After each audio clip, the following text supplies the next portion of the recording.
Hi all, നമസ്കാരം. എൻ്റെ പേര് വിനീത് എന്നാണ്. ഞാൻ ബേസിക്കലി ഒരു സോഫ്റ്റ്വെയർ എഞ്ചിനീയറാണ്, അതുപോലെ ഒരു ലൈബ്രറി പ്രവർത്തകൻ കൂടിയാണ്. ഞാനിപ്പോൾ ഇവിടെ പ്രസൻറ്റ് ചെയ്യാൻ പോകുന്നത് നമ്മുടെ ലൈബ്രറികളുടെ എഡ്യൂക്കേഷൻ ആൻഡ് ടൂറിസം, കേരളത്തിലെ വിദ്യാഭ്യാസവും വിനോദസഞ്ചാര മേഖലയിൽ നമ്മുടെ ലൈബ്രറികൾക്ക് എന്തൊക്കെ ചെയ്യാൻ പറ്റും എന്നുള്ളതിനെക്കുറിച്ചുള്ള ചെറിയൊരു തോട്ടാണ്. അപ്പോൾ ആദ്യം തന്നെ എന്തുകൊണ്ടാണ് എഡ്യൂക്കേഷൻ ആൻഡ് ടൂറിസം ഈ രണ്ട് മേഖലയെ തിരഞ്ഞെടുത്തതെന്ന് ചോദിച്ചു കഴിഞ്ഞാൽ, നമുക്കറിയാം നമ്മുടെ കേരളത്തെ സംബന്ധിച്ചിടത്തോളം നോളജ് എക്കണോമി എന്ന് പറയുന്ന ഒരു കോൺസെപ്റ്റിലാണ് നമ്മൾ ഭാവി കാണുന്നത്. എന്താണ് നോളജ് എക്കണോമി എന്നതിനെക്കുറിച്ചൊക്കെ വളരെ വിശദമായി ഇവിടെ ഇരിക്കുന്നവർക്കൊക്കെ അറിയാം എന്ന് കരുതുന്നു.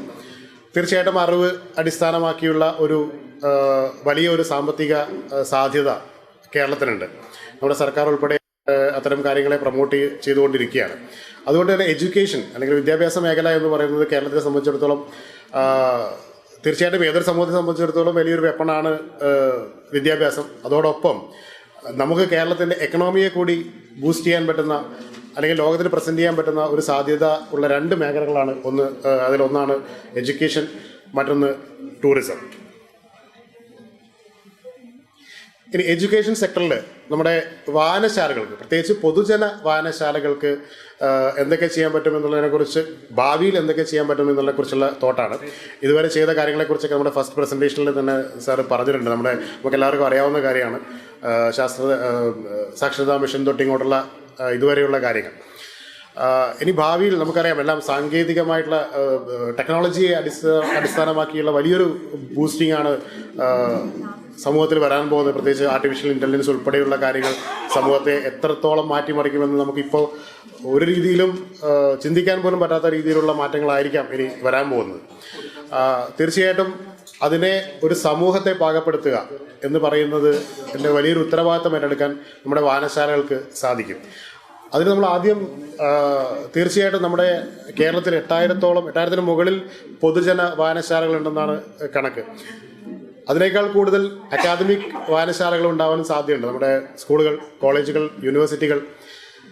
സോ ആദ്യം തന്നെ നമ്മുടെ ഈ വായനശാലകളെ എല്ലാം ഒരു നെറ്റ്വർക്കിനകത്തേക്ക് കൊണ്ടുവരാൻ സാധിച്ചു കഴിഞ്ഞാൽ ഇതൊരു വലിയ ഒരു ഇൻഫർമേഷൻ ഇൻ്റർചേഞ്ചിനും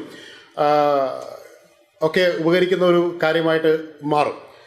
എങ്ങനെ നെറ്റ്വർക്കിലേക്ക് കൊണ്ടുവരാമെന്ന് ചോദിച്ചു കഴിഞ്ഞാൽ, നമുക്കറിയാം തീർച്ചയായിട്ടും ഇന്ന് സാങ്കേതിക വിദ്യ ഉപയോഗിച്ചുകൊണ്ട്, ക്ലൗഡ് ടെക്നോളജികളൊക്കെ ഉപയോഗിച്ചുകൊണ്ട് നമ്മുടെ വായനശാലകളിൽ ഉപയോഗിക്കുന്ന എല്ലാ സോഫ്റ്റ്വെയറുകളെയും നമുക്ക് കണക്ട് ചെയ്യാം. എന്തിനാണ് അങ്ങനെ കണക്ട് ചെയ്യുന്നത് ചോദിച്ചു കഴിഞ്ഞാൽ, നമുക്കറിയാം വളരെ ലളിതമായി പറയുകയാണെങ്കിൽ നമ്മളിന്ന് യൂബറൊക്കെ ഓൺലൈൻ ടാക്സികളൊക്കെ ഉപയോഗിക്കാറുണ്ട്, നമ്മൾ പല ആൾക്കാരും യൂസ് ചെയ്യാറുണ്ട്. ഇന്ന് നമുക്കൊരു പുസ്തകം വേണം. നമുക്കിന്ന് ഇവിടെ നിന്നൊരു പുസ്തകം ഏത് ലൈബ്രറിയിലുണ്ട്, പ്രത്യേകിച്ച് സാധാരണ കിട്ടുന്ന പുസ്തകങ്ങളൊക്കെ എല്ലാ ലൈബ്രറിയിലും ഉണ്ടാവും. ചില റെയർ പുസ്തകങ്ങൾ എവിടെയാണെന്ന് നമുക്ക് അറിയില്ല.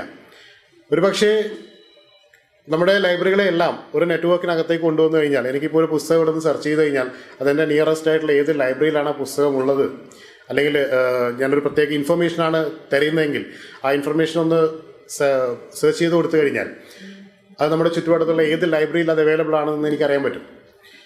അപ്പം തീർച്ചയായിട്ടും ആളുകളെ, വളരെ സാധാരണക്കാരനെ സംബന്ധിച്ചിടത്തോളം നമ്മുടെ ലൈബ്രറികൾ ഇത്തരത്തിലുള്ള വലിയൊരു സ്ട്രോങ് നെറ്റ്വർക്കിനകത്തേക്ക് ഒന്നിച്ചു കൊണ്ടുവരികയാണ് കേരളത്തെ സംബന്ധിച്ചിടത്തോളം വളരെ എളുപ്പത്തിൽ സാധിക്കുന്ന ഒരു കാര്യം കൂടിയാണ്. കാരണം നമുക്കിവിടെ മറ്റു രീതിയിലുള്ള ഇൻഫ്രാസ്ട്രക്ചർ പ്രശ്നങ്ങളൊന്നുമില്ല, നെറ്റ്വർക്കിലേക്ക് കൊണ്ടുവരുന്നതിനുള്ള സാങ്കേതികമായ തടസ്സങ്ങളൊന്നുമില്ല. അത്തരത്തിലൊരു പ്ലാറ്റ്ഫോം നമുക്ക് ഡെവലപ്പ് ചെയ്തെടുക്കാൻ സാധിക്കുകയാണെങ്കിൽ തീർച്ചയായിട്ടും ഇൻഫർമേഷൻസ് നമുക്ക് എത്രയും പെട്ടെന്ന് ആളുകൾ വളരെ ചെറിയ കാര്യങ്ങൾ പോലും ഒരു ആപ്പിലൂടെ സെർച്ച് ചെയ്ത് കഴിഞ്ഞാൽ ഏത് ലൈബ്രറി ഉണ്ടെന്ന് പോയി അവിടെ പോയി അത് റെഫർ ചെയ്ത് എടുക്കാനുള്ള ഒരു സാധ്യത തുറന്നു വരികയാണ് ചെയ്യുക. രണ്ടാമത്തെ കാര്യം, നമ്മുടെ പൊതുജന വായനശാലകൾ തൊട്ടടുത്തുള്ള സ്കൂളുകളുമായിട്ടുള്ള ഒരു കമ്മ്യൂണിക്കേഷനാണ്. നമുക്കറിയാം, ഇപ്പം ഉദാഹരണം ഞാൻ എൻ്റെ നാട് കുടാളി എന്ന് പറയുന്ന നാട്ടിൽ നമ്മുടെ വായനശാലയുടെ പരിസരത്ത് ഏകദേശം 4ഓളം വിദ്യാഭ്യാസ സ്ഥാപനങ്ങളുണ്ട്. ഒരു ഹയർ സെക്കൻഡറി സ്കൂളുണ്ട്, ഒരു UP സ്കൂളുണ്ട്, 1-2 LP സ്കൂളുകളുണ്ട്. സോ ഈ വിദ്യാഭ്യാസ സ്ഥാപനങ്ങളുമായിട്ട് നമ്മുടെ വായനശാലകൾ നിരന്തരം ബന്ധപ്പെടുക. നേരത്തെ പറഞ്ഞ പോലെ അവിടുത്തെ ലൈബ്രറികളുമായിട്ട് നമ്മൾ സോഫ്റ്റ്വെയർ ത്രൂ അല്ലെങ്കിൽ അത്തരത്തിലുള്ള കണക്ഷൻ വെക്കുന്നതോടൊപ്പം തന്നെ വായനശാലകളും വിദ്യാഭ്യാസ സ്ഥാപനങ്ങളും വിദ്യാർത്ഥികളും അതുപോലെ നാട്ടിലെ വിദ്യാഭ്യാസ പ്രവർത്തകരും എല്ലാം ചേർന്നുള്ള ഒരു കൗൺസിൽ രൂപീകരിച്ചുകൊണ്ട് വിദ്യാഭ്യാസ പ്രവർത്തനങ്ങളിൽ വായനശാലകളെ കൂടുതൽ ഇൻവോൾവ് ചെയ്യിപ്പിക്കുക എന്ന് പറയുന്ന ഒരു പ്രക്രിയ. ഇത് LP സ്കൂൾ തലം തൊട്ട് നമ്മുടെ പ്രൊഫഷണൽ കോളേജുകൾ വരെ നമുക്ക് ഇത്തരം വായനശാലകളുമായിട്ട് കണക്ട് ചെയ്യാം. എന്തിനാണ് അത് ചെയ്യുന്നതെന്ന് ചോദിച്ചു കഴിഞ്ഞാൽ, നമുക്കറിയാം നമ്മുടെ വിദ്യാർത്ഥികൾ ഒരുപാട് പഠന പ്രൊജക്റ്റുകളൊക്കെ ചെയ്യുന്നുണ്ട്. ഞാൻ ഒരു സെക്ഷൻ മാത്രമാണ് പറയുന്നത്. ഈ പലപ്പോഴും നടക്കുന്ന നമ്മുടെ പ്രൊജക്റ്റ് വർക്കുകളൊക്കെ ചെയ്യുന്നു, കുട്ടികൾ മാർക്ക് വാങ്ങിക്കുന്നു, അവിടെ വെച്ച് നിർത്തി പോകുന്നു എന്നുള്ളതാണ്. നമ്മുടെ സമൂഹത്തിന് ഇത് ഉപകരിക്കുന്ന രീതിയിൽ നമുക്കിതിനെങ്ങനെ കൺവേർട്ട് ചെയ്തെടുക്കാം, അല്ലെങ്കിൽ സമൂഹത്തിന് ആവശ്യമുള്ള രീതിയിൽ എങ്ങനെ വിദ്യാർത്ഥികളെ കൊണ്ട് പ്രോജക്റ്റുകൾ ചെയ്യിപ്പിക്കാം, ഇത്തരം കാര്യങ്ങളൊക്കെ നമുക്ക് വായനശാലകൾ ഇതിൻ്റെ ഒരു കോർഡിനേറ്റർ, ഒരു നോഡൽ ഏജൻസി ആയിട്ട് നിൽക്കുകയാണെങ്കിൽ നമ്മുടെ അതത് സ്ഥലത്തെ പ്രശ്നങ്ങളെ പഠിക്കുകയും അത് വിദ്യാർത്ഥികളുടെ പ്രൊജക്റ്റിലൂടെ, വിദ്യാർത്ഥികളുടെ പഠന പ്രവർത്തനങ്ങളിലൂടെ അത് പരിഹരിക്കാൻ സാധിക്കുമെങ്കിൽ അത് വലിയൊരു മാറ്റമായി നമുക്ക് വലിയൊരു മാറ്റത്തിന് തുടക്കം കുറിക്കാൻ സാധിക്കും. അതിൻ്റെ കണ്ടിന്യൂഷനാണ് ഈ പറഞ്ഞ പോലെ ലോക്കൽ കമ്മ്യൂണിറ്റിയുമായിട്ടുള്ള കുട്ടികളുടെ ഇടപെടൽ. അതിന് ഒരു വായനശാല എന്ന് പറയുന്ന വായനശാലയെ ഉപയോഗപ്പെടുത്തുക എന്നുള്ളത്. മറ്റൊരു പ്രധാനപ്പെട്ട കാര്യം എഡ്യൂക്കേഷനിൽ തന്നെ അവസാനത്തെ ഒരു പോയിന്റ് എന്ന് പറയുന്നത്, ഇന്ന് നമുക്കറിയാം ചരിത്ര പഠനം എന്ന് പറയുന്നത് ഇന്നലെ നമ്മുടെ ബേബി സഖാവിൻ്റെ ഒക്കെ സെഷനിൽ പറഞ്ഞു, ചരിത്രം എന്ന് പറയുന്നത് നമുക്ക് എല്ലാത്തിനും ചരിത്രമുണ്ട്. എല്ലാവരും എല്ലാ സബ്ജക്റ്റ് പഠിക്കുന്നവരും മിനിമം ആ സബ്ജക്റ്റിൻ്റെയും ചരിത്രം പഠിച്ചിരിക്കും. അപ്പോൾ നമുക്ക് എപ്പോഴും മിസ്സായി പോകുന്ന ഒരു കാര്യമാണ് വളരെ പ്രാദേശികമായിട്ടുള്ള നമ്മുടെ റീജിയണലായിട്ടുള്ള ചരിത്രം എന്ന് പറയുന്നത്. നിർഭാഗ്യവശാൽ നമുക്ക് അത് സിലബസിൽ ഉൾപ്പെടുത്തി പഠിപ്പിക്കാനൊന്നും സാധിക്കണമെന്നില്ല. കാരണം നമുക്ക് കേരളത്തിൽ തന്നെ ഓരോ വാർഡ് എടുത്തു കഴിഞ്ഞാൽ ആ വാർഡിൽ അറിയപ്പെടാത്ത ഒരുപാട് ചരിത്രങ്ങളുണ്ടാവും. ഓരോ പഞ്ചായത്തിലും ഒരുപാട് ചരിത്രങ്ങളുണ്ടാവും. ഇതൊന്നും നമുക്കൊരു സിലബസാക്കി ടെക്സ്റ്റ് ബുക്കാക്കി കുട്ടികളെ ചരിത്ര പഠനത്തിൻ്റെ ഭാഗമാക്കി പഠിപ്പിക്കാൻ സാധിക്കില്ല. പക്ഷെ ചുരുങ്ങിയത് വായനശാലകളെ പോലുള്ള ഒരു സംവിധാനം ഉപയോഗിച്ചുകൊണ്ട് ഒരു ആഴ്ചയിൽ 1 മണിക്കൂറെങ്കിലും ആ പ്രദേശത്തിൻ്റെ ചരിത്രം, അല്ലെങ്കിൽ ഒരു ചെറിയ സമയം ആ പ്രദേശത്തിൻ്റെ ചരിത്രം, ആ വിദ്യാലയങ്ങൾ നിൽക്കുന്ന ചുറ്റുപാടുകളിലെ ചരിത്രം അവിടുത്തെ വിദ്യാർത്ഥികൾക്ക് പറഞ്ഞു കൊടുക്കാൻ സാധിച്ചാൽ, ഇത് കേരളം മുഴുവനായി വരുമ്പോഴത്തേക്കും ഇത് കേരളത്തിൻ്റെ ഒരു വളരെ ഡീറ്റെയിൽഡ് ആയിട്ടുള്ള ഒരു ചരിത്ര പഠനം അല്ലെങ്കിൽ ഒരു ഡോക്യുമെൻ്റ് നമുക്ക് ഉണ്ടാക്കിയെടുക്കാൻ സാധിക്കും. പലപ്പോഴും നമ്മൾ കുട്ടികളടുത്ത് സംസാരിക്കുന്ന സമയത്ത് അവർക്ക് പഴയ ഒരുപാട് ചരിത്രങ്ങളൊക്കെ അവർ പഠിച്ചിട്ടുണ്ട്. പക്ഷെ വളരെ ലോക്കലായിട്ടുള്ള ചില കാര്യങ്ങൾ, നമ്മുടെ 100 വർഷം മുമ്പ് നമ്മുടെ നാട്ടിൽ ഇതായിരുന്നു, അല്ലെങ്കിൽ 1000 വർഷം മുമ്പ് നമ്മുടെ നാട്ടിൽ ഇങ്ങനെ ഒരു സംഭവം ഉണ്ടായിരുന്നു ഇന്ന പുസ്തകത്തിൽ വായിച്ചിട്ടുണ്ടെന്ന് പറയുമ്പോൾ അവർക്ക് വളരെ അത്ഭുതമാണ്. അപ്പോൾ അത്തരത്തിലുള്ള ഒരു ഗ്യാപ്പ് നമുക്ക് വളരെ റീജിയണലായിട്ടുള്ള ചരിത്രത്തെ, ആ ഗ്യാപ്പ് നമുക്ക് ഇല്ലാതാക്കാൻ വായനശാലകളും നമ്മുടെ വിദ്യാഭ്യാസ സ്ഥാപനങ്ങളും ചേർന്നുകൊണ്ടുള്ള ഒരു വളരെ പ്രാദേശികമായിട്ടുള്ള ഒരു ചരിത്ര നിർമ്മാണം കൂടി അതിനകത്ത്, ചരിത്രത്തിൻ്റെ കണ്ടെത്തൽ കൂടി നമുക്ക് അതിനകത്ത് സാധിക്കുന്നതായിരിക്കും. ഇത്തരം ഈ 4 കാര്യങ്ങളെ കോർഡിനേറ്റ് ചെയ്തുകൊണ്ട് വർക്ക് ചെയ്ത് കഴിഞ്ഞാൽ പൊതുജന വായനശാലകൾക്ക് വിദ്യാഭ്യാസ മേഖലയിൽ വലിയൊരു മാറ്റം വരുത്താനുള്ള ഒരു സാധ്യത മുന്നിൽ കാണുന്നുണ്ട്. ഇനി ടൂറിസം, ഇതുപോലെ തന്നെയാണ് ടൂറിസം എന്ന് പറയുന്നത്. കേരളത്തെ സംബന്ധിച്ചിടത്തോളം വലിയൊരു സാധ്യതയുള്ള മേഖലയാണ് ടൂറിസം മേഖല.